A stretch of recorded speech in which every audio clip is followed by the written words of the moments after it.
I'm going to briefly introduce our two panelists. I have here to my immediate right, Dr. LaTanya McDade.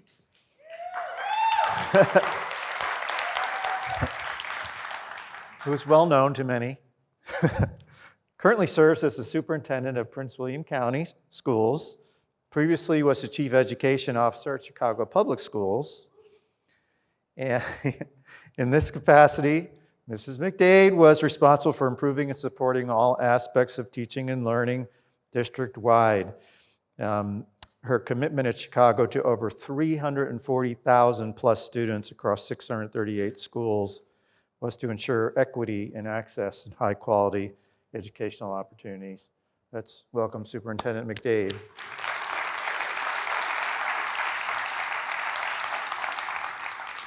All right. And then next to Superintendent McDade, we have a local, Dr. Shanna Jackson. Dr. Jackson is the 5th president of Nashville State and joins the college following a distinguished career serving since 2016 as Associate Vice President at the Williamson campus of Columbia State Community College, which is headquartered in Franklin, Tennessee. From 2010 to 2016 was the Dean of Extended Services at Williamson campus. Let's give a warm welcome to President Jackson.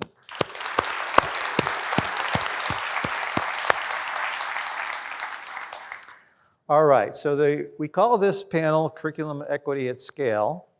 And the motivation for this was along the lines of what Gloria covered already, in the sense that, and I think most of this community understands that when we talk about equity, we don't mean equality. We're talking about helping students where they are achieve a better result. And I think, as Gloria said so wonderfully, actually change something about their experience in terms of how they're experiencing education. And the two ladies here sitting to my right are here because they represent a seedling of some ideas that we've been seeing within our community, which is that the support or the potential support at the system level can potentially help with the actual curriculum equity challenges at the local school, college, et cetera, level. I think it's fair to say it's still a thesis that we're working on, but yet we're seeing some interesting progress that's being made. So, from two very different perspectives, K through 12, higher education, community college level. The first question I would ask our panelists is really just, how would you describe the equity challenges at the local level that you would see that a district office or community college system office may be able to help address? Well, Superintendent McDade? I'll go first. At first, I want to say, I don't know whose idea it was for us to come behind Dr. Leslie Billings. Okay. I got like 3 pages of notes here just from listening to her. But when I think about it, and I think about what I've seen, not just from best-in-class research, but I have to speak from the practitioner lens and what I've seen over the course of my 24-year career in education. And I started my education in Chicago as a middle school teacher, and I'm tied to my Chicago friends. And now as the superintendent of Prince William, and my Prince William family is here, so we're extremely excited. But what I've seen, and it's not just germane to one school division or another, it's happening across this entire country, and that inequity is a root cause, not a symptom. And so if we think about the symptoms that are happening right now, when we think about the achievement gap, the opportunity gap, the fact that, when I heard Dr. Ladson Billings talk about what does a high school diploma really mean, when we think about effective organizations, there's a text by Liz City and Rachel Curtis called Strategy in Action, and it gives the 5 characteristics of an effective organization. And one of the characteristics is having a clear, one, knowing your core business. Our core business is education, but then 2, having a clear picture of what that looks like when it's done well, right? And so right now we have to ask ourselves, is our core business being done well? when we have the disparate rates of achievement and outcomes for students, particularly students of color, English learners, and students with disabilities. So when you think about what does the high school diploma really mean, well, there was a report that came out, the TNT Opportunity Myth, I'm sure many people have read that, that shows that you have about 40% of the students that are actually going to college are going into college taking remedial courses.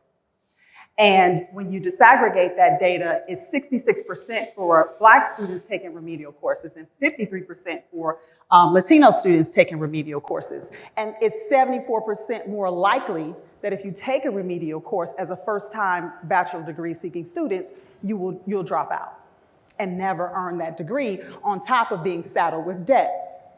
So when we think about what's happening in the K-12 space, I'd like to think the main challenges fall within the instructional core.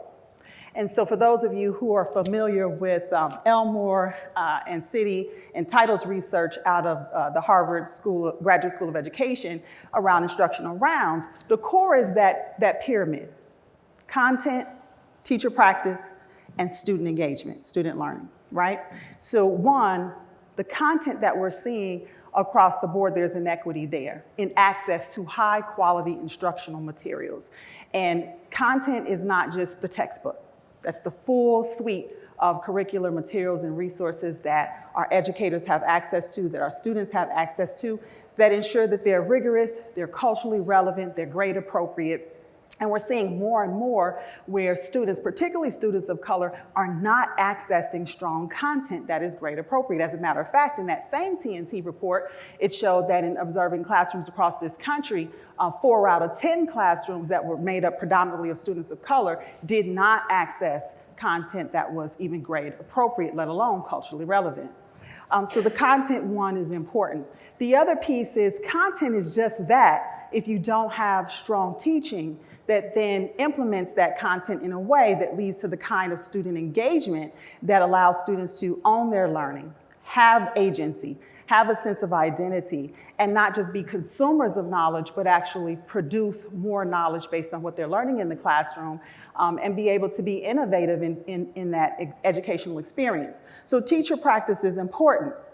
More and more, when we think about equity, you have teachers that are not accessing or do not have strong content. They're spending inordinate amounts of time searching for resources, and then oftentimes the resources that they find, are low quality. Well, we did a study, a survey in Chicago when I was the chief education officer, actually during the time where we were getting ready to launch the new curriculum there. And what we found is that over 50% of the teachers in the school division said that they did not have appropriate content for the subject that they taught. And then when they were further surveyed to say where are they getting the content from, it was Google and Pinterest.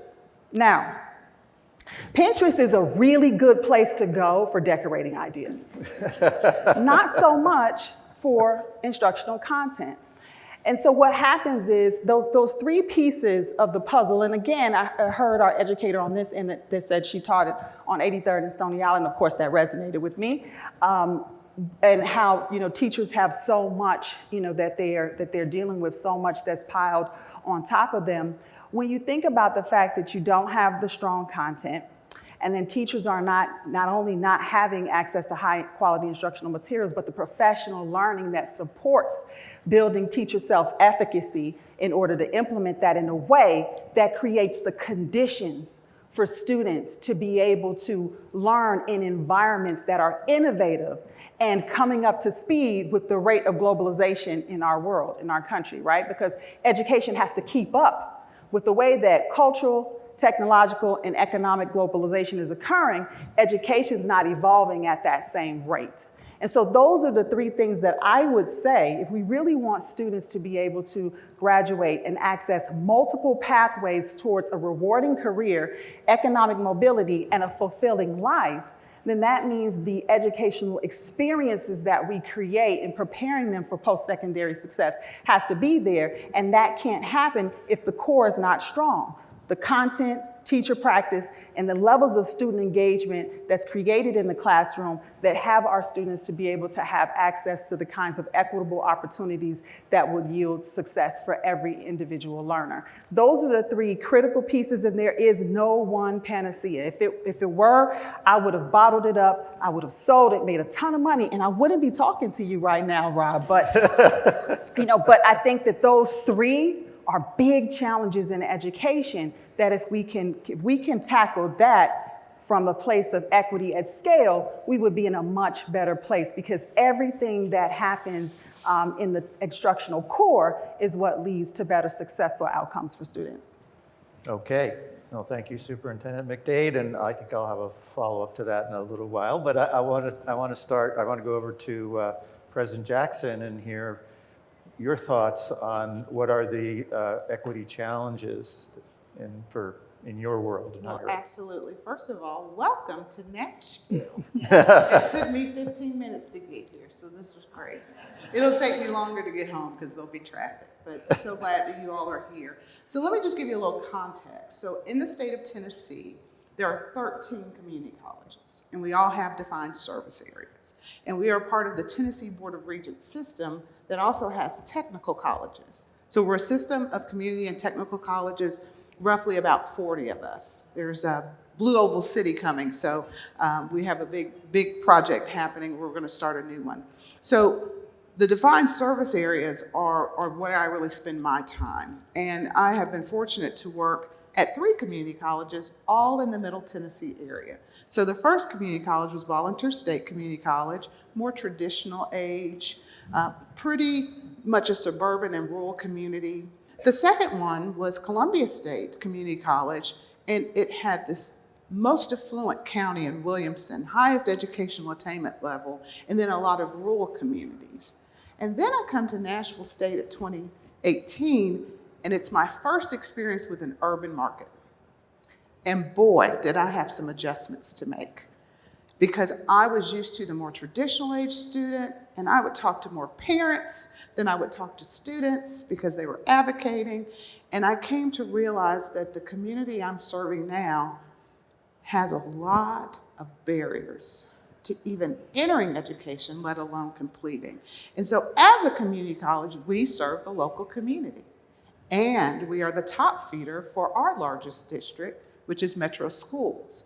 And so when we look at what's coming out of Metro to us, it is concerning from all accounts. And so I am excited to tell you that I have a very unique joint venture with our school system called Better Together.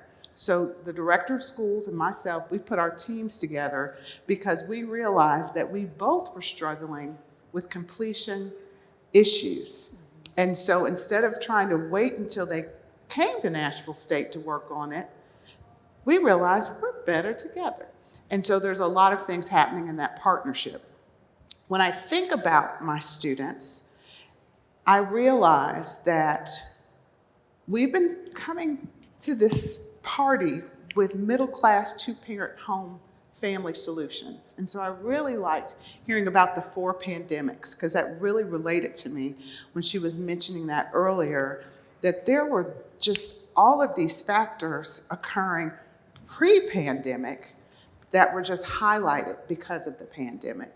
And so just a quick stat, the largest area that I see I have an opportunity to really make an impact is my lowest performing group, African American males. In the last 10 years, there's been a dramatic decline across the country, but also at Nashville State.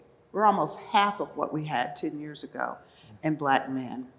And I'm really pretty transparent about my data. The 3-year graduation rate for first-time, full-time African American males is 6%. And the first time I saw that, I thought I would just pass out. This cannot be correct. This is a single-digit graduation number. White males graduate 4 times more.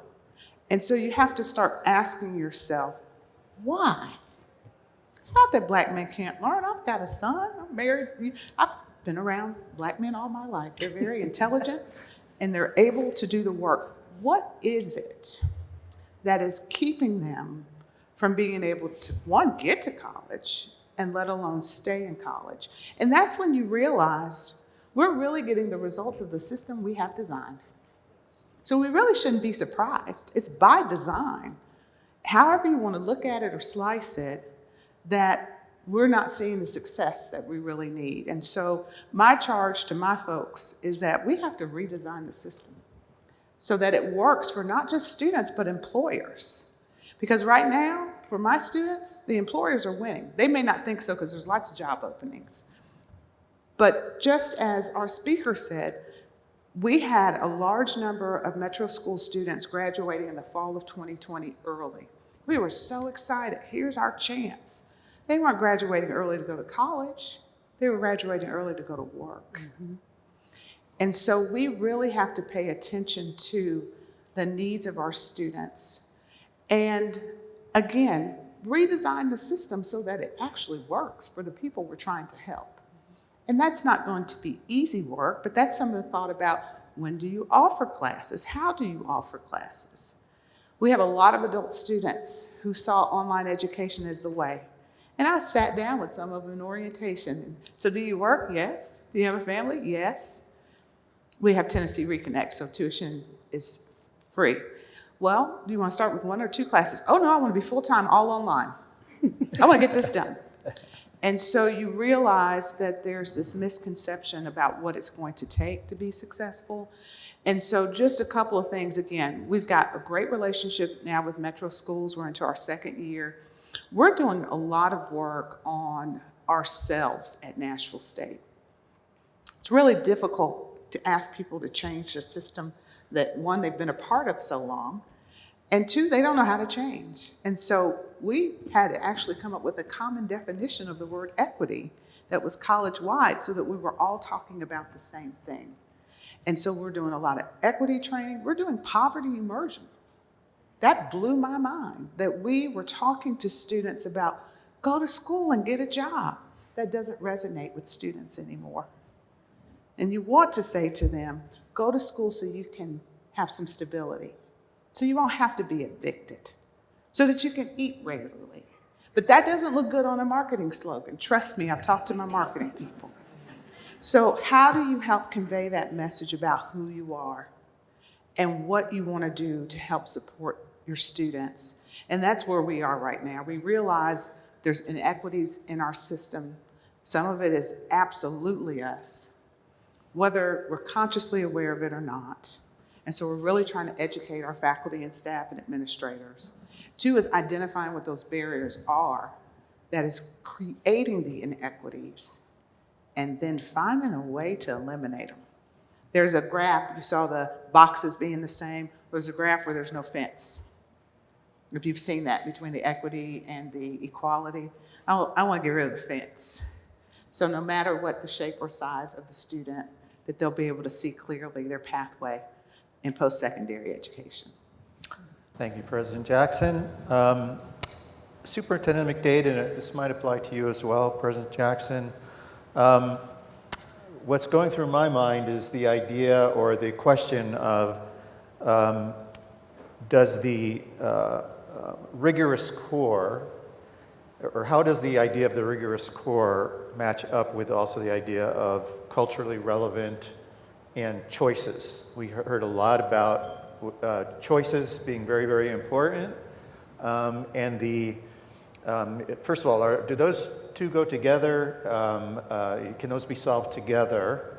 And then there's also the aspect of the overload on teachers. You know, how much can we really ask teachers given all the many, many options they need to be able to address? Anything along those lines would be very helpful, because it sounds like the core problem might be a common issue and that has some promise, but how does that really, what's your experience with achieving engagement around core rigorous material, given a lot of different needs at the local level? Well, when we talk about the core instruction, we're talking about those three that I named, right? The content, the teacher, the student engagement, and they all work hand in hand. You can't have one without the other. And it's like a tightly woven 3-strand braided cord. And if you remove just one strand, the entire cord falls apart. And so when I speak about the instructional core in education, you'll notice that I talk about educational experiences, because for students, education should be an experience. It shouldn't be something that is done to them, right, or for them. It should be an experience in which they are making meaning within the classroom environment. And so when we think about, curriculum and teaching pedagogy that's culturally relevant, that's a part of it, because we have a diverse student body, both diverse culturally and linguistically. And so our students show up in their identity, and we have to recognize how that identity plays out in the experience that we create with them in the classroom. So they all work hand in hand. I can't see a world where we separate them. But I think the most important piece is, what does that experience mean for students as opposed to adults? And I think that's where we miss the mark. Oftentimes, what's happening what students experience on the receiving end looks nothing like the world they live in. And the classroom is a microcosm of the world in which they live in. And so we know that you can't go to a doctor's office and see an infant, barely 2 years old, sitting in the lap of their parent without a device. Right, so they're using devices from the time they come into the world. Everything is moving fast, and everything in the classroom is moving slow. And so, we have to think about how we create an environment that incorporates a place where they see themselves as well as the world around them, so that they can not only make meaning, but also solve problems, think critically, be innovative and visionary, ultimately leaders. So is that part of the professional development for the teacher? Well, that's the critical piece, right? I think the big missing piece in all of this is because more and more school divisions and states, heads of states, are adopting high quality instructional materials. There's a big push for that at the state level, so that school divisions don't have, to take some of the guesswork out. A lot of our state chief officers are moving towards state adoption of high quality instructional materials. But, access to high quality instructional materials is not enough if teachers are not receiving the kinds of professional development that are going to prepare them to not only drive the content and deliver with some kind of fidelity in the classroom, but create the experience that I just described, where it is a place where students see themselves as well as the world around them, and they do have ownership of their learning and are able to make meaning. And I think that's a big missing piece, is the professional development piece, where oftentimes, we think that once we adopt the curriculum, that's it. And when we do offer professional development, it's not provided in a way where we take into account the needs of adult learners. Oftentimes, we make assumptions about the learning demands of our teachers or our educators as a whole. And then the other piece I think about, you mentioned all of the competing demands. Well, we need to get out of the healthcare business. And so we need to stop having educators feel like they have to do everything on top of teaching, because they're just not equipped to do that, right? We have to make sure that school systems as a whole have other systems working together with them, because we have to know our core business, and that's education. Our core business is not, healthcare. Our core business, believe it or not, is not even mental health. Yes, the teacher is the first provider, absolutely. But we can't build teacher self-efficacy in all things. And so we have to recognize the limitations of what we put on our teachers and the demands that we put on them that is taking away from our core business. So I think prioritizing teaching and learning as the core business for our educators, providing them with the appropriate and meaningful training, professional development that speaks to their needs and the needs of our students is one way that we kind of, get around or eradicate this whole overwhelming, overburdening responsibility that we've placed on our teachers that they just simply cannot make good on. We're making a lot, we're over-promising and we're under-delivering right now. That's what's happening. And a lot of that is because of a lack of resources. But even now, what you're seeing with the influx of federal dollars that we've gotten with our ESSER funds, we can't even hire. we now have the dollars to be able to, have positions in schools, but we can't even staff the positions. And then when you think about the national teacher shortage, we don't even have the teachers to cover in the classrooms. And teachers, educators as a whole have become disenchanted with the field because they're not being met with the support. You can have high accountability, but you also have to have high levels of support in order to meet those expectations. And I think that, professional learning has to evolve, has to be more opportunities for greater collaboration, which is why I think that the digital space is important because it offers that. But we do have to look at what we're providing by way of professional learning for our educators and better prepare them to be able to meet the needs of a diverse body of learners. Thank you. President Jackson, just as a kind of a follow-up to that, sort of, but from the perspective of the community college, obviously the impression of college is by the time you get to college, now you are sort of more treated equally rather than, idea, right? It's like the IBM idea or whatever, but not quite. But how about cultural relevance in community college level? How do you see that in playing out? Do you see aspects of that within the community college? I would say we're struggling with that. Nashville State actually is the most diverse community college in Tennessee. You only have about 52% are white, 27% African American, 10% Latino and growing.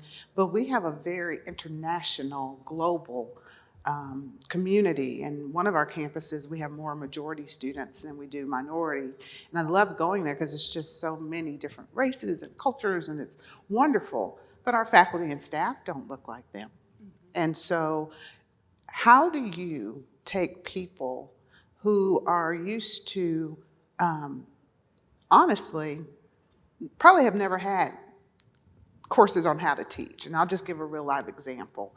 I came to Nashville to work for the Pillsbury Company. I have an MBA. I had no really foresight of being in higher ed.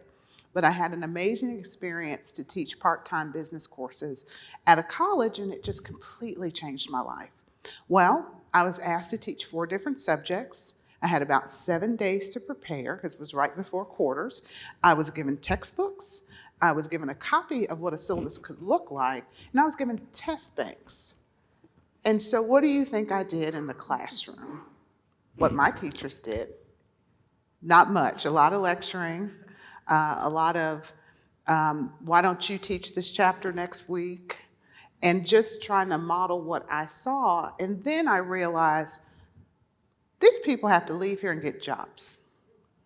And so I began to change my mindset to more about, theory is good, but how are you going to apply this when you get into the workplace? And so I began to really change things. We have a lot of people in higher education with master's degrees, with doctorates, that have never taken a course on how to teach. And so not only am I saying, okay, I want you to improve student learning, because we know teaching and learning, that's it, that's our core business. But I also want you to consider who your students are while you're doing it. And so right now, it's very overwhelming. There are some that are all in, but it's more than just giving examples of what Black authors we should use or what pieces we should read. It is really, just as we heard earlier, letting them be their true selves and letting them learn another culture in a way. And so it's really taken a lot to identify what resources are available to us so that we can then become the learners. And it was so fascinating in March of 2020 to go in a very short period of time from on-ground instruction to online and to see the panic of our faculty who had no idea how to use those tools. And so some really embraced it and found that students were more engaged online in that virtual environment than they were on ground.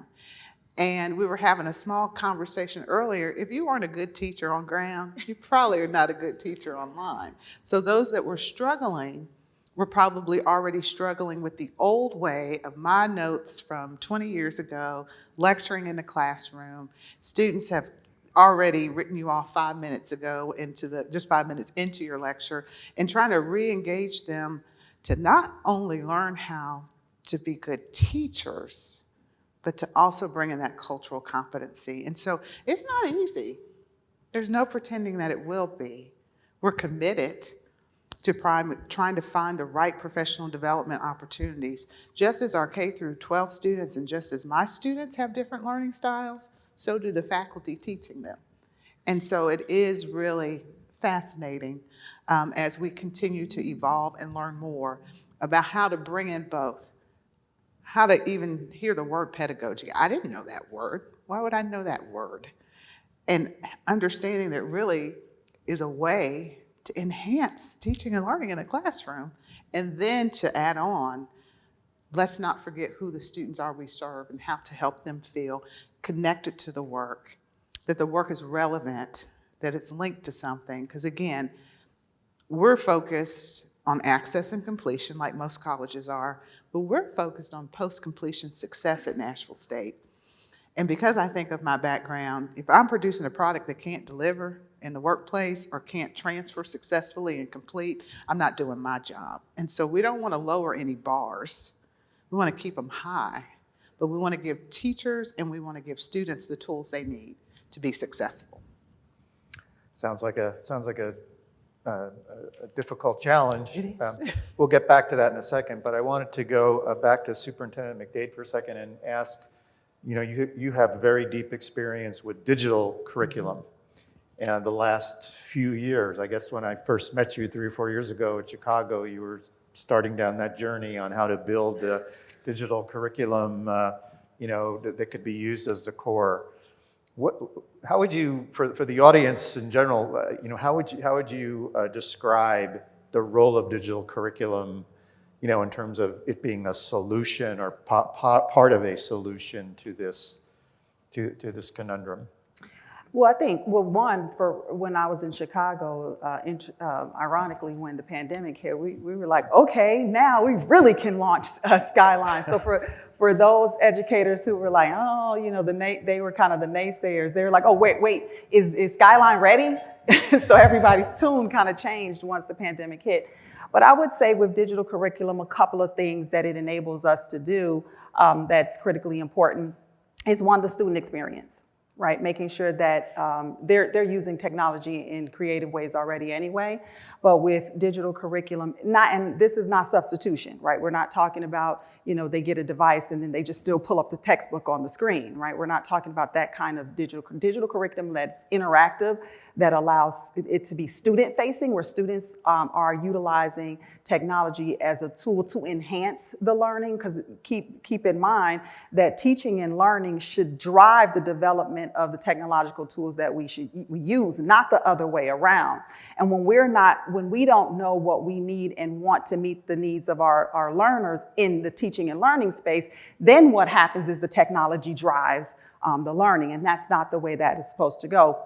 But when you have quality digital curriculum, it helps that user experience, the learner experience. The second thing I would say is why it was critically important to have digital curriculum, because at the rate that history even is being made in this country and the rate that information is being exchanged, we have to be able to keep up and sometimes be 2 steps ahead of that in education. If you have digital curriculum, you can have, it really focuses on continuous improvement. So you can have regular iterations of the curriculum, and it's a constant cycle of improving upon the curriculum, and it's dynamic as opposed to static. So when you don't have digital curriculum, it's static. You have curriculum resources, the teacher has access to it, and by tomorrow it's outdated. Just like technology is, right? So with the digital curriculum, and we created a whole curriculum instructional and digital learning office in Chicago, which we did not have before, with curriculum designers that are working with the partners, publishing company partners, and ed tech providers, so that we're continuously iterating on the curriculum and it's always remaining innovative, fresh, and abreast of new and current research. So that's a critical piece there. And then the third reason why I believe that digital curriculum is important is because of the need for greater teacher collaboration. Teachers learn more from each other than they will ever learn from sitting in an all-day PD. And teachers, not just internally in the district, but across the country, are trading ideas and lessons and tools. And so when you have a digital ecosystem, it allows for that. So in the Chicago space, we created it where we wanted teachers to be able to learn from each other, grow together, and share across the organization so that there is safe practice. And then when they learn from that safe practice, we build internal capacity within the organization through our digital ecosystem. So those are the three ways that I believe that digital curriculum is so critically important in school divisions. Thank you for that. We have about 7 minutes left, and we can entertain some questions from the audience if there are any. And so if you're thinking about questions you might have, I think we'll have some mic runners. But while the audience is thinking about and formulating their questions in their mind, this idea of the partnership, I'm a big theory of change guy. Like, how do you actually make change happen? Change needs to happen, but how do you make it happen? What's the impetus for change, right? Where does the capacity for change come from? And so let's say you start off with assuming that we have some great leaders who understand what change needs to be done, needs to happen. Are partnerships a way? I've heard about the Better Together partnership. That sounds very exciting. Thinking across the boundaries of K-12 and higher ed. Is that a great example of maybe what can bring the extra capacity to change? President Jackson or Superintendent McDade, are there any thoughts you have about partnerships and how they can really help us, get to this point where we actually can build in redesign at scale, right? Well, I'll definitely, again, talk a little bit more about the Better Together partnership. Dr. Battle, who's a phenomenal leader, realized her work did not end when they graduated with their high school diploma. And so understanding that her commitment was that they were successful in the next journey, whether it was college or career entry, they needed to be prepared. And again, we have the same philosophy at Nashville State, that post-completion success. It's not enough just to get them to graduation. It's a wonderful day, it's a celebratory time, but it's also that next step with either my four-year partners or to work. And so what we're doing with Better Together is identifying early what the barriers have been to college and career readiness. There is a big commitment by both of us to use some of the same assessments. So there's this instrument called U-Science. It's an aptitude and interest assessment, and they take it at a certain time in high school, then they take it with us. And we're going, by the time they get to us to take it, they're like, I'm not even really paying attention, I already did this in high school. So is there a way for us to really kind of assess, was that right for them in high school and not make them retake it? We're certainly building in more opportunities for dual enrollment and dual credit. In Tennessee, one of the things that we did as a pilot was lower the ACT and GPA requirements, because when you look at equity, many of these students were being sorted out. That the teacher could tell you they're really strong in math, but I'm just looking at a transcript.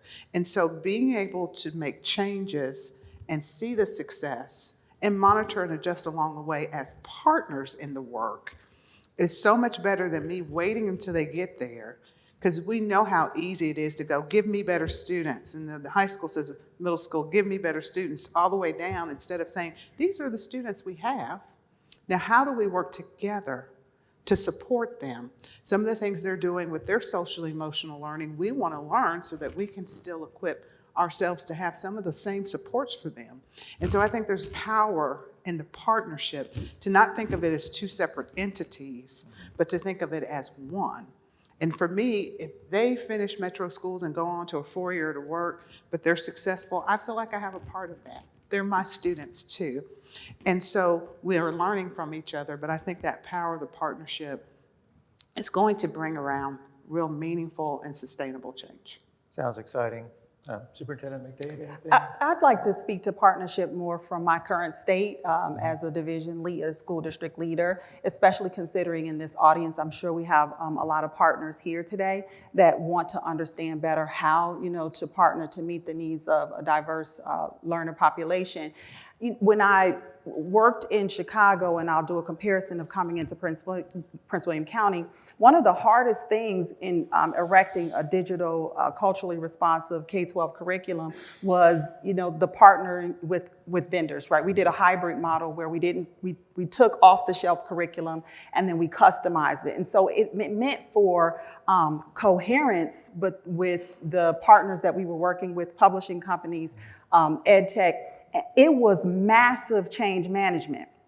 And I learned a lot from that, but it was really, really challenging to go through that process. So fast forward, coming to Prince William County, I'm like, okay, we got to go through all of this all over again. But I have to say that the one thing that I had to work hard to do in bringing together just the technology piece, the information team with the education team, when I got to Prince William County, the IT team, they were already ready to go with the mindset and the understanding that education drives what we're doing. And they were ahead of the game in the way that they were partnering with external partners to say, this is what we need, this is what we want, and this is the standard that you actually have to meet, which was all something that we were trying to build and ultimately did get to in Chicago. So when you think about partnering, for everyone in the room, it takes two, meaning that if you have a partner as a school district, the school district has to be clear about what they want, need, and what the expectations are. That's first, and what their learning demands are, so that the partner that you're working with is not trying to guess and check the whole time, right? And then the other thing is that whoever the school division's partnering with, you have to confront your reality. Can you actually meet the needs of this particular school division and what they're saying they need by way of curriculum and professional development, as well as when it comes to the technological infrastructure? One of the biggest challenges is that especially when we came into the pandemic and everybody went one-to-one in 3 months, we were trying to do it for 5 years. Okay, so 3 months flat, Prince William County went one-to-one, and it was something they had as a 5-year plan. But the good thing that came out of the pandemic, they did it in 3 months. Now everybody's got all of this technology. Here's what's happening. You've got all of these different partnerships. Teachers now have to learn and master multiple different platforms when there is no interoperability and everything's not working together in a coherent digital ecosystem. So that was something we worked really hard to build in Chicago. And when I got to Prince William, they already understood that they had to have a strong digital ecosystem. So for the partners in the room, I would have to say first, we've got to play together in the sandbox, right? To make life easier for the end user, which is the student and the teacher in the classroom. So coming together to make sure we're meeting expectations for interoperability so that we make life easier we have a one-stop shop for our educators and they're not trying to learn all of these multiple different systems is a big deal. And the other part is being clear on the deliverables and what the school division needs and what the partner can provide in terms of meeting that expectation. And the last piece I would say in any good partnership is the learning, continuous learning for the organization, meaning that no matter what you're delivering on when it comes to curriculum and equitable access of that, it's only going to be as strong as the implementation. And so we have to make sure we've got strong training to match that. And those are some of the things that I learned along the way in building strong partnerships where we had pain points and failures. It finally came together, but you can kind of eliminate some of that pain if right up front, everyone's coming together to understand and define clearly what the objectives are and where each person has to meet the mark and their standards of expectations that are there. And that's how school divisions and external partners come together for the greater good of the students and for improving education overall. Well, Superintendent McDade and President Jackson, I wanted to thank you so much for taking the time to be with us today. We know you're both very busy and we are out of time now and we're getting ready for a break.